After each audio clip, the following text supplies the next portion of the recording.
parents asked me if for 10th grade, after I was in 9th grade in a not so good high school, would you like to go to Israel for 10th grade? So I jumped at the chance. And it was the first time I was ever there. How many people here, this is the first time they're in Israel? Oh, quite a few. Okay, so how do you like it? Okay, that was a trick question. I know that you like it. Anyway, so I just became another religious Zionist high school kid. Afterwards, I went to the army. But one furlough that I had, a vacation from the army, I was walking through the streets of Jerusalem, and I saw a sign across the street on an apartment building. And so I went over to look at it. It's my hobby to read the signs in Jerusalem. You know, you can get a degree in Jewish history just by reading the street signs in Jerusalem. The sign wasn't a street sign, and it said ICEJ, the International Christian Embassy, Jerusalem.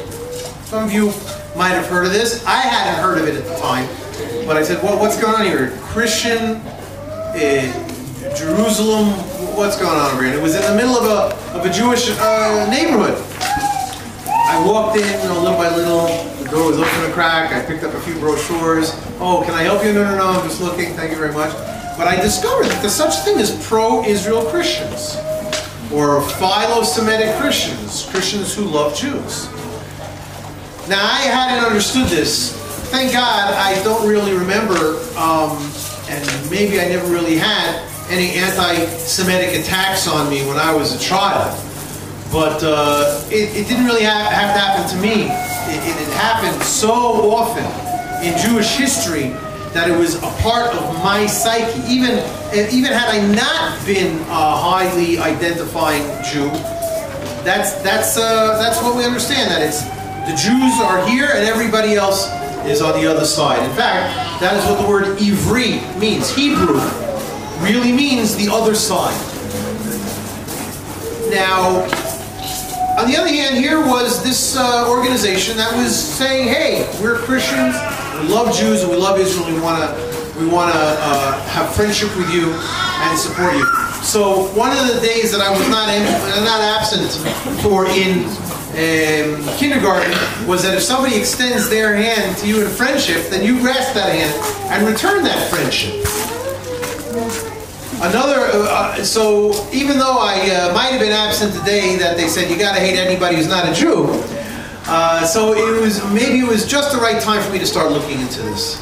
And little by little, I found more and more from that organization. I found other organizations in Jerusalem. The internet started happening. Anybody here remember when there was a world without internet? Some of you. Okay. Not all of you. Soon I found out about a lobby in the Knesset called the Knesset Christian Allies Caucus. So since I'm a member of the Likud party, I was able to finagle my way into that to the meetings over there, and I saw that this is really amazing. There are millions and tens of millions of pro-Israel Christians out there. So I was working in high tech at the time, but very quickly I decided, this is something that I want to focus on more. I feel that there's not nearly enough Jews who are who have any idea, that's even on their radar, to interact with pro-Israel Christians. And in fact, just the opposite. As I'm sure some of you know, there's a very strong anti-Christian feeling for many Jews in Israel. Most Jews in Israel, they're just regular people. They're walking down the street. If somebody says, "Hi, I'm a Christian," that's pretty cool, and then they'll continue on or something like that. There are, and thank God, there are more and more Jews who are willing and interested in having a relationship with pro-Israel Christians like yourself. I understand that a whole bunch of them have been talking to you this past month. But there is a very strong and also growing edge on the other side of people who are saying no Christian can do any good.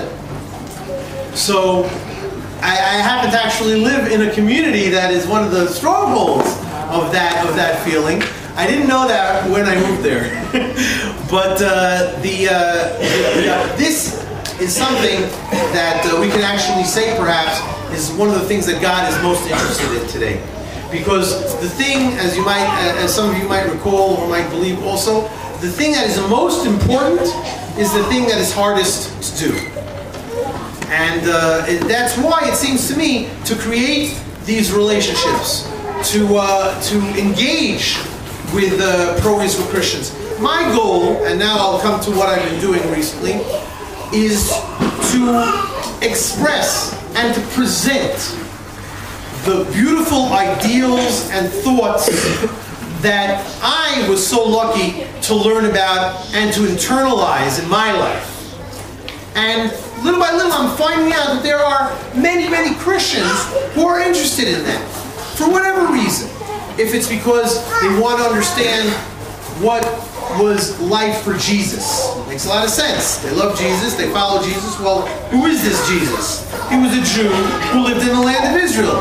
What do you know? There are a lot of Jews living in the land of Israel now. Let's hear what they have to say. Maybe it's very similar to what Jesus is all about. Okay, that's fine. How about the people who say, you know what?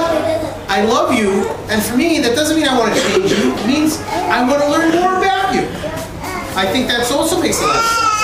And so that's another reason why people want to study. And other people will say, you know what? I just like this. I've been learning a little bit, and it just clicks for me. Whatever the reason, it's not for everybody. But a few years ago, together with a Christian gentleman that I found, I decided that I wanted to do exactly that. I had been doing it for a few years, addressing groups like yourselves in Israel of Christians, and pretty much telling my own story, talking about the Torah, talking to 100 people at a time, 25 people at a time. Hello, there's internet nowadays. How about if I teach Christians Torah on the internet? And it's just amazing, and really I have to say that a real big amazing thing about it is the feedback that we're getting from our students. You know, stuff like, I've never heard of this stuff before. Thank you so much for introducing it to me and for being so sincere, because the way that we like to promote root sources, that the most important thing for us is relationships. We're trying to build bridges over here, and what's special about Jewish learning is that you're not just, you know, learning, okay, get this page, study for this, take the test, forget it. No. You're learning with a teacher, and you're learning together even with a study partner. In other words, it's not just it, as if I can paraphrase Martin Buber. It's not just me studying the text, studying the material.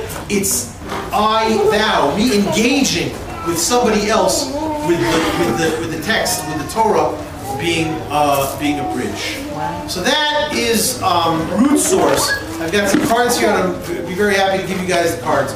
Most of us, obviously, they're interested in our Hebraic roots, our understanding where we came from, and some of these things. So it's good to go on there and just see the what's offered out there. Like I said, we all know. We just was with David Hayubi last night, so we know some of the teachers that are already there. So it's important.